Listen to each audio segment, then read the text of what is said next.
21 de janeiro de 1791, Luís XVI, rei da França, jurou fidelidade à Constituição francesa.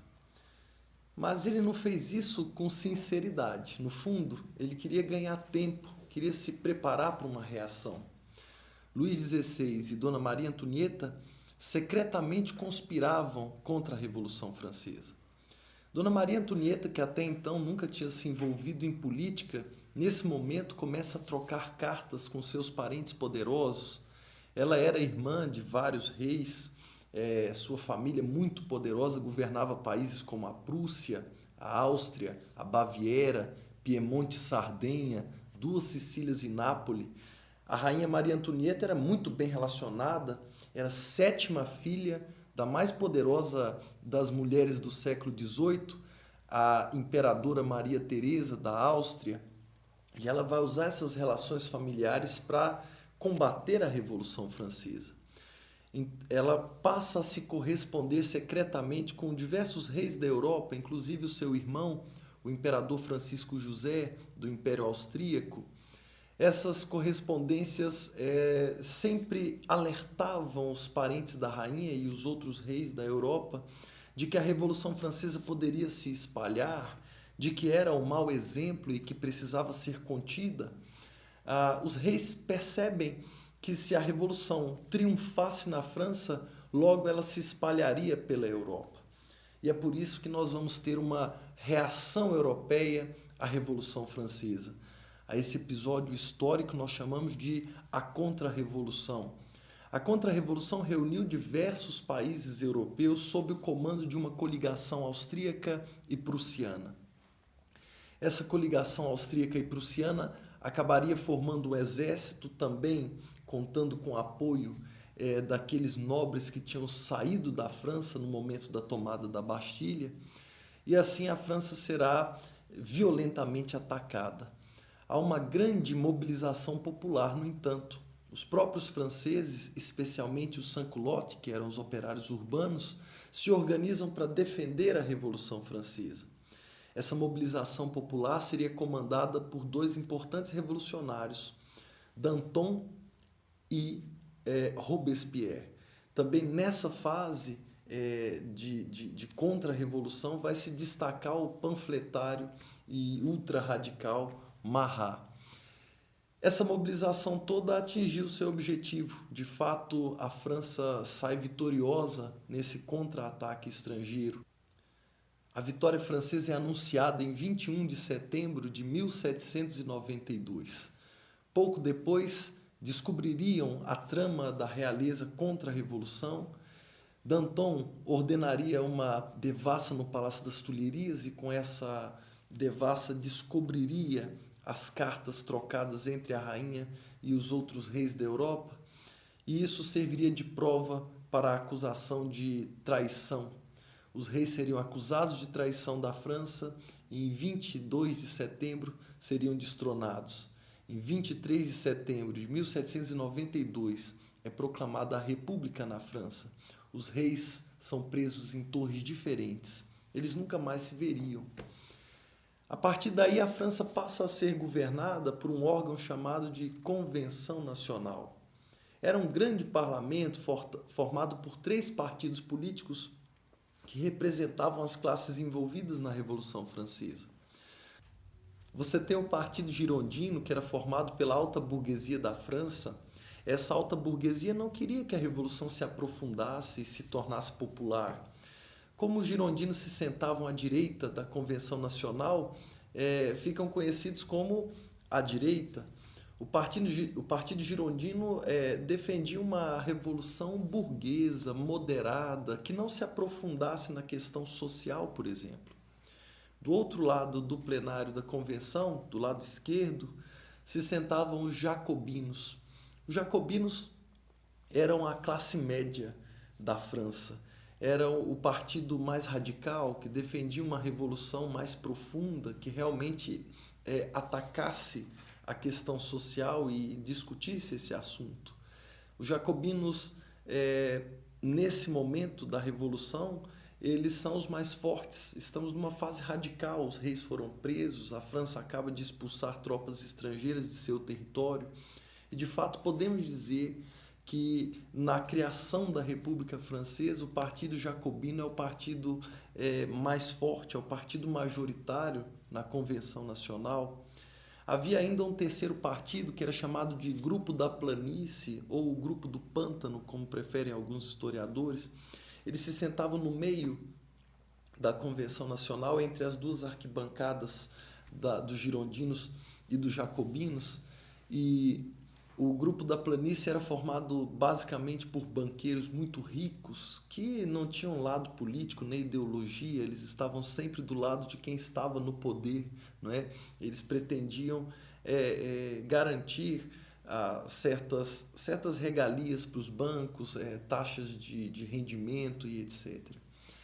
Esses três partidos vão definir o cenário político da França nesse período revolucionário. A primeira grande decisão da Convenção Nacional foi uma decisão muito difícil. O que fazer com os reis que estavam presos? Os girondinos diziam, ora, vamos deixar os reis presos, né? Alguns outros girondinos também diziam, vamos exilar os reis. Mas essas opções eram opções ruins, porque manter os reis presos indefinidamente era um perigo. A população do campo ainda era uma população muito religiosa, alguns ainda acreditavam na divindade do rei. Manter o rei preso era uma constante ameaça. A qualquer momento as pessoas poderiam mudar de ideia e poderiam resolver libertar o rei da França, não é? Mandar o rei para o exílio também era muito perigoso, porque o rei poderia se fortalecer e voltar para retomar o poder. Então as ideias girondinas não eram boas ideias. Os jacobinos defendiam que os reis fossem imediatamente executados, mas essa também não era uma boa ideia. Executar os reis provavelmente geraria uma reação muito agressiva dos países estrangeiros e dos outros reis europeus. Então, todas as decisões eram muito difíceis. O Grupo da Planície, obviamente, não tinha nenhuma decisão, nenhuma posição a defender. Quer dizer, matem ou não matem os reis, nossos bancos têm o Itaú de vantagens para vocês. Quer dizer, eles... Pode falar isso? Pode, depois você corta, tá, amigo? Eles estavam despreocupados com isso. Acontece que, como os jacobinos eram a maioria, de fato, eles vão acabar definindo pela execução dos reis. Em janeiro de 1793, Luís XVI será levado à guilhotina. Esperava-se que o rei morresse covardemente, mas não foi o que aconteceu, e isso causou um problema enorme para os revolucionários. Já se sabia que o simples fato de executar os reis geraria uma reação muito agressiva dos opositores da Revolução. Mas executar os reis, quando os reis morrem dignos de reis, isso era muito pior. Conta-nos a crônica histórica que deram a chance ao rei para que Luís XVI poupasse a sua vida, pediram a ele que jurasse novamente a Constituição e pedisse perdão por ter traído a França, mas a resposta do rei foi bastante contundente. Ele reafirma os seus valores perante a guilhotina. Não cometerei este pecado contra o Senhor meu Deus novamente, pois foi ele que me fez rei sobre vós. Quanto a ter traído a França, jamais o fiz, pois jamais consenti em prejuízo do meu clero e da minha nobreza. Ele morre reafirmando os valores aristocráticos, e isso foi realmente um grande prejuízo para os revolucionários. A notícia da morte de Luís XVI corre rapidamente pela Europa. Nós vamos ter uma formação militar bastante contundente contra os franceses, e é por isso que esse momento da história francesa fica conhecido como o terror. Há um ataque estrangeiro muito violento e, ao mesmo tempo, para se manter a Revolução Francesa precisa se radicalizar internamente. Essa fase do terror é a fase em que os jacobinos tomam o poder completamente.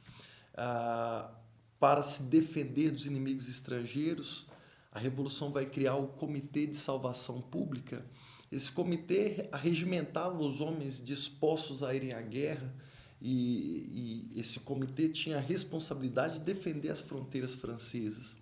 Ao mesmo tempo em que se criava o comitê, o general Danton, que era do partido dos Girondinos, propunha a criação de um tribunal revolucionário que tinha a missão de investigar e punir eventuais traidores da Revolução Francesa. O que Danton não sabia é que esse tribunal cairia nas mãos dos jacobinos radicais, chefiados pelo líder Robespierre. Robespierre era chamado de o Incorruptível, e o que ele tinha de incorruptível, ele tinha também de cruel e de violento. Sob o comando de Robespierre, o Tribunal Revolucionário levaria 30 mil franceses à guilhotina no período de um ano apenas. Esses 30 mil franceses eram nobres, calcula-se cerca de 7 mil aristocratas guilhotinados, mas principalmente girondinos. No fundo, o Tribunal Revolucionário, criado por Danton, que era um girondino, serviu de instrumento de perseguição aos jacobinos. Os jacobinos vão usar esse tribunal para perseguir os girondinos. E aí vejam como a história pode ser cruel, né? Danton propõe a criação do tribunal para que apenas 4 meses depois fosse guilhotinado por ordem do tribunal. O Tribunal Revolucionário causou muita indignação nas pessoas. E tão logo o Comitê de Salvação Pública anunciou suas primeiras vitórias e os franceses perceberam que as tropas estrangeiras estavam se afastando do território francês, a população da França se rebelou contra os jacobinos. É nesse período que nós vamos ver o enfraquecimento do Partido Jacobino e a sua consequente derrubada em 1794. E aqui cabe ressaltar um detalhe histórico muito interessante. Robespierre alucinadamente anunciava listas de execução na Convenção Nacional. E nas mais diversas vezes, essas listas de execução anunciavam execuções de parlamentares da Convenção Nacional. No último anúncio de Robespierre, ele bastante excitado com a situação de euforia que a França estava vivendo, ele vai à Convenção Nacional e anuncia que teria uma lista a ser apresentada na tarde daquele mesmo dia com 100 nomes de parlamentares que deveriam ser executados. Só que ele não anuncia esses nomes. E aí, o que era óbvio acontece em seguida. Quando Robespierre sai da Convenção Nacional, os deputados mandam prendê-lo e executá-lo. Isso porque, como ele não anuncia que deputados seriam executados pelo tribunal, todos os deputados se sentem ameaçados. E essa é a ruína do Partido Jacobino na França. É assim que termina a fase do terror. Robespierre, que havia guilhotinado 30 mil franceses, agora será julgado, condenado e executado em menos de 14 horas. Para que ele não se defendesse, acabaram dando um tiro na boca dele. E o maior orador da França fica calado, né? Não tinha como reagir. É assim que os girondinos retomam o poder na França e iniciam a fase final da Revolução Francesa, que chamamos de reação termidoriana. Mas isso fica para o nosso próximo encontro.